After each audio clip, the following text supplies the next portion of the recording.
Hi all, welcome to my YouTube channel. Hope you all are doing extremely well. So today in this video we are going to solve problem of the day on the Geeks for Geeks platform. So today's problem is palindrome pairs. As you know the flow, first of all we'll be understanding the problem statement, then the logic part, and then we'll be proceeding to the coding part.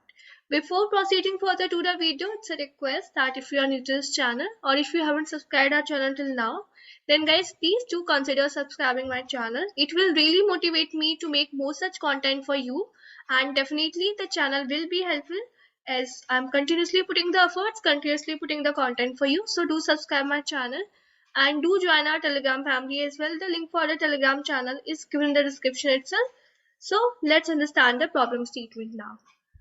Okay, so here you can see the problem says given an array of strings ARR of size n, find if there exist two strings ARRI and ARRJ such that ARRI plus ARRJ is a palindrome, that is the concatenation of a string ARR of I and ARRJ results into a palindrome.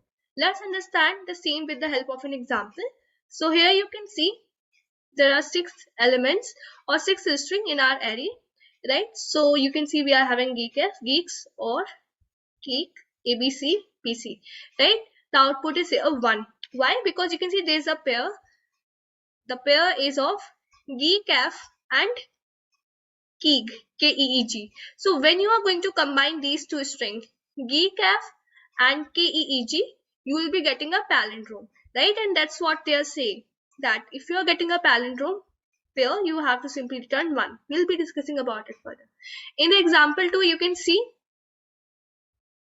so there is also a pair. There's a pair ABC and XYXCBA.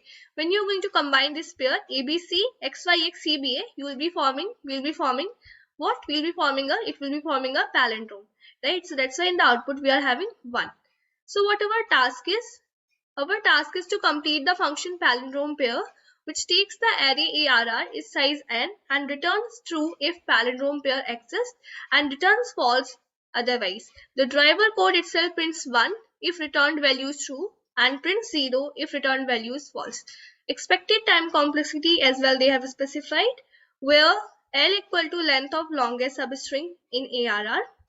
Expected auxiliary space is also given, right? So I hope the problem statement is pretty much clear to you.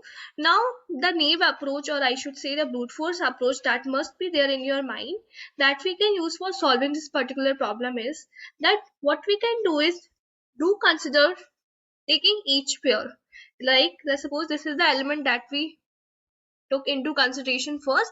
Now we'll be forming the pair of this one with all the remaining elements all the remaining words that we do have in our array ARR, right? And then what we can do is next we can check that if this pair on concatenation is forming a palindrome or not. If it is forming a palindrome, so it's not like we have to determine a number of pairs, it's just we want if at least one valid pair is getting formed, we have to simply return 1, right? So that's what is supposed, right? That's what we are expected to do. So this is the first, I should say, the naive approach that must be coming into your mind. What will be the time complexity for the same? So as if first of all we are finding out the pairs, right? So let's say if the size of like if the size is n, so we can say big O of n square, it is going to take big O of n square overall for finding out the pair.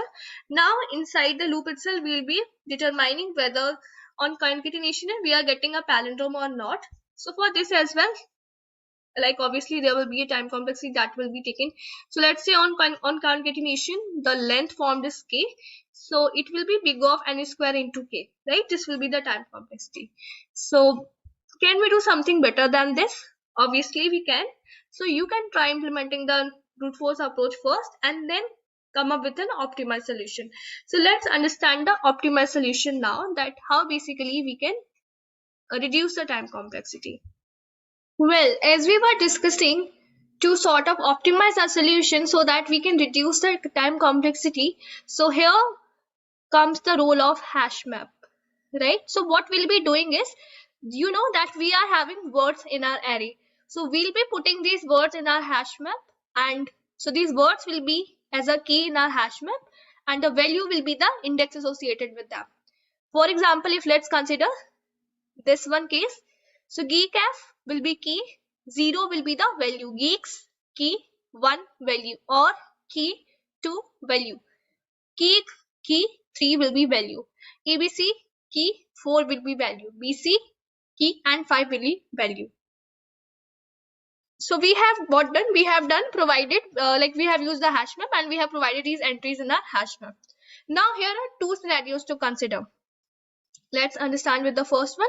Let's say we are having these words LM, ML, CAO, ZC in our array. Let's say these are the words given and I have provided the entries of the same in the hash map, that is LM associated with value 0, ML with 1, CAO with 2, ZC with 3, right? So this is what we have done. Now, so first case is the case of reflection. So let's say if you are having a word AB and the reflection of the same, what will be the reflection? BA exists in the array. So obviously you know that it is going to form a palindrome. This pair and the reversal of the reflection of the same is going to form a pair, right? So first of all, we can handle this scenario. That what we can do is, let's go through each and every word present in our array and we can look for that if the reflection of that particular word do exist in our array, in our hash map or not, right? So we do have LM, right? So first of all, we consider that one. Now we will check the reverse of this is going to be ML. So we'll be checking if this particular entry, this particular key is present in our hash map or not. So if it is present also, we'll be making sure that the value associated with that should be different, as if in this case the value associated with ML is going to be 1. So if it does exist, it means we have got a valid pair which on combining will be giving us a palindrome. So we can simply return 1 because our main target is just to find at least one such pair, and at the last we have to simply return 1 that we have got a pair, right? So first thing is that we can handle with a for loop. Another thing is that the next scenario that we can discuss on, let's say these are the entries that we are having.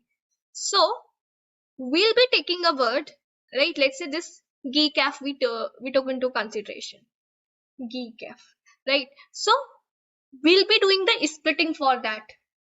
What do I actually mean by this? We are going to do the splitting.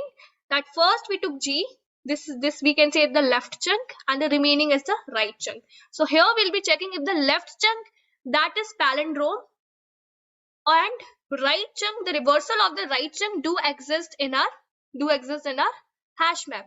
So we can conclude that yes, there's a pair that can be formed which will result into a palindrome. Same thing we can do the reversal, that is right chunk should be a palindrome and left one, the reversal of the left one should be existing in the hash map. So here you can see this is a single word, single character, right? So obviously this is a palindrome. And EEKF, the reversal of this is going to be what? Reversal of this is going, if you are going to check, so obviously this does not exist in our hash map. So we'll be keep on doing this splitting, like then GE, EKF and checking the same. So GE is not even palindrome, right? Then GEE, KF, again this is also not a palindrome. So this is what we'll be keep on doing. And then we'll be forwarding to the next word, that is geeks. This is palindrome, but the reverse of this particular chunk is not as available. Then we'll be doing GE, EKS, then GEE, KS, then GEEKS. So as if I told that we have to check for both the thing, for the left part as well, for the right part as well. So here if you will check that this right chunk is what? Palindrome, and also the reverse of it. What is the reverse of this particular word? What will be the reverse? KEEG. So that do exist in our hash map, right? That do exist in our hash map. So it means that we have found out a pair that on combining will be forming a valid palindrome, and we can return 1, right? So here if you will check, so we have what? geekaf and KEEG. So if you're going to concatenate them, so you can see this is forming a palindrome, right? So that's what the scenario is. You have to check for the left chunk, right chunk as well. So what are the conditions? On splitting, you have to check left part, the left part that you have got, that should be a palindrome, and the remaining right part should be what? The reverse of it should be existing in our hash map. Otherwise, the right part should be a palindrome, and the left chunk that you have got, the reverse of the same should be existing in our hash map. So these are the two scenarios. Hope you must have understood. In case there's any doubt, I would suggest you take your copy pen, try considering these cases, try to understand. You'll be surely getting the flow, getting the logic that I'm trying to explain. So this is what directly we have implemented in our code, nothing special that we have done. So let's move to the code part now. So here, first of all, we have taken a hash map and we have put the entries to the hash map where key will be the word and value is the index, right? Then here we are handling the case for reflection. So what we are doing is that like we went to a particular word and we are taking the reverse of the same, storing this particular variable, and we are checking that if this particular entry, if this particular reverse word that we have got, if it does exist in our map, if it will be existing, then obviously the value should not be equal to null, and also the index should be different. It should not be equal to I. That's what we are checking. If this condition got satisfied, then we are simply returning 1. The other scenario was the splitting thing that we discussed. So here we are having a for loop and we are taking a word, and here in this loop we are doing the splitting, left chunk and right chunk splitting we are doing. Substring function basically we are using. So here we are checking that if the left part is palindrome and the remaining right part that is there, it should be the reverse of this one is existing in our map. If it is so, then we are returning 1. Same thing we are doing for the right chunk as well, that if the right chunk is palindrome and the reverse of the left chunk that you have got, the reverse of it does exist in the hash map. So if this is the scenario, then we are returning 1, right? And this is a simple function just for the palindrome thing, right? So you will be able to understand it. There's nothing much about it. So yeah, this was the code for the implementation, like for the logic that we discussed. Hope you must have understood it. The code is even provided in the description, so you can just check it from there for the difference it has been given. So thank you for watching this video, guys. Keep learning, keep coding. Bye bye.